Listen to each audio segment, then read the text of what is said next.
Okay, let's just dive right in. For so many of us, belief today feels like walking a tightrope. On one side, you have these ancient traditions, right? They talk about absolute truth, a world filled with God. And on the other side, well, you have pretty much everything else. Science, psychology, history, all of them are telling a completely different story about who we are and where we came from. And that leaves us with this huge question. How in the world do you hold on to a meaningful traditional faith when the very ground beneath your feet feels like it's crumbling? I mean, how can you believe in miracles when you know about physics? How can you pray with your whole heart when you've also read, Freud? And look, this isn't just about science.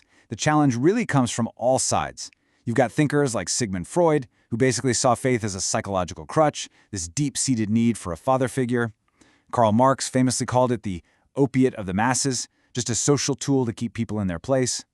So faced with all these really powerful critiques, a lot of believers felt like they were forced to find some kind of compromise. And the most common solution has been what we call the two-world approach. The idea is actually pretty simple. You just draw a hard line right down the middle of reality.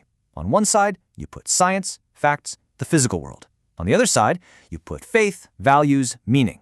The two never have to touch, so they can never conflict. Problem solved, right? Well, not exactly. The price you pay for this separation is incredibly high. I mean, think about it. If faith has nothing to do with the real world, what does it even mean to believe in divine providence, or that prayer actually does something? This whole approach just pulls the rug out from under the most basic parts of faith. It creates this split personality, where your spiritual life is totally walled off from your day-to-day reality. And honestly, it just feels inauthentic. So, if that well-worn path leads to a dead end, where do we go? Well, this is where we meet our guide for this whole thing, Rabbi Shimon Gershon Rosenberg, though he's much better known as Rabbi Shagar. Now, he was a thinker who didn't just study this crisis of faith, his entire philosophy was forged right inside of it. And his life story really proves it. In 1973, during the Yom Kippur War, his tank took a direct hit. 2 of his friends were killed, and he was badly burned. For him, this wasn't some theoretical dilemma. It was a brutal, real-world catastrophe that forced him to stare into the deepest questions of faith and doubt. And that experience, it shaped his entire life's work. It led him to develop this deeply existential approach to traditional texts, and eventually to found a yeshiva that actually fused classic Jewish study with postmodern philosophy. His approach was just so unique. He read everything, philosophy, science fiction, sociology, and he brought all of it into a conversation with the deepest parts of Jewish thought. See, he wasn't interested in just giving out easy, top-down answers. His goal, always, was to help his students find a more authentic, a more personal spiritual truth, one that could actually stand up to the complexities of the modern world. So, what is this new path? If it's not about separating faith from the world, and it's definitely not about pretending our modern questions don't exist, what's left? Well, Shagar offered a third way, a path that leads right through the very heart of doubt itself.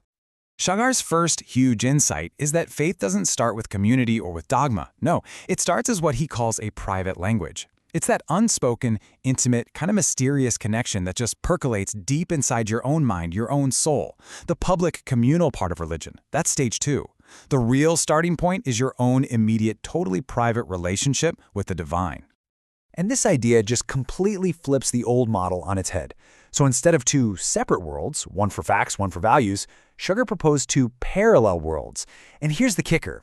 Both of them are actually real. The scientific cause and effect world, it's real. And the world of faith, meaning, and God's providence, that is also real. So it's not about isolating faith to protect it. It's about embracing a kind of mysticism that lets you exist in multiple dimensions all at once. And he saw postmodern thought as this incredible tool for this exact thing. You see, modernism kind of created the problem by insisting on one single scientific reality. But postmodernism comes along and opens the door to multiple worlds, multiple truths. And he didn't see that as a threat. No way. He saw it as an opportunity for the modern believer to build a much richer, more complex spiritual life. This changes how you look at everything, even something like halacha, or Jewish law. For Shagar, halacha isn't some rigid set of rules or an ideology. He uses this incredible metaphor. He describes it as a flowing of life, almost like the procession of the blood in your veins. It's the living current that connects you to the source of holiness, to a tradition that's alive and dynamic, not static and frozen. But the central metaphor for his entire philosophy comes from this ancient teaching. In the Ark of the Covenant, You know, the holiest object in Judaism. They didn't just keep the second whole set of tablets. They also kept the fragments of the first set, the ones Moses shattered out of anger. The lesson here is so profound. Holiness isn't about perfection. Brokenness, doubt, fragmentation, these are not things you're supposed to throw away. They too are kept in the Holy of Holies. They are part of what is sacred. Okay, so this is all great, but what does it actually look like in practice? How does embracing brokenness and living in parallel worlds actually change your life? Let's talk about the payoff, starting with how we relate to other people. Well, this intense focus on the individual leads to a totally different vision for community.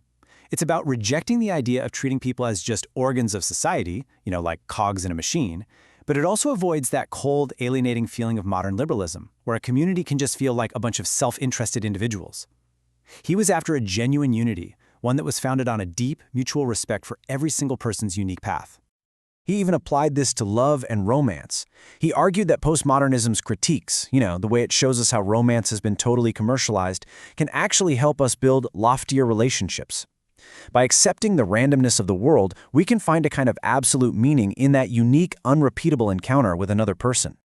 So the path that Rabbi Shagar lays out for us modern believers kind of looks like this. Step 1. Acknowledge the doubt. Just stop fighting it. Stop seeing it as an enemy to be defeated and instead accept it as a sacred part of the journey. One of the broken tablets. Step 2, embrace faith as deeply personal. Nurture that inner private language without needing the whole world to sign off on it. And finally, step 3, find meaning not in having all the answers, but in the process itself. Which brings us to a final, really provocative thought. For centuries, we've kind of assumed faith is a destination, right? A place of certainty and clear answers. But what if Rabbi Shagar was right? What if true faith isn't about finding those answers at all, but about having the courage to live fully and authentically right inside the questions?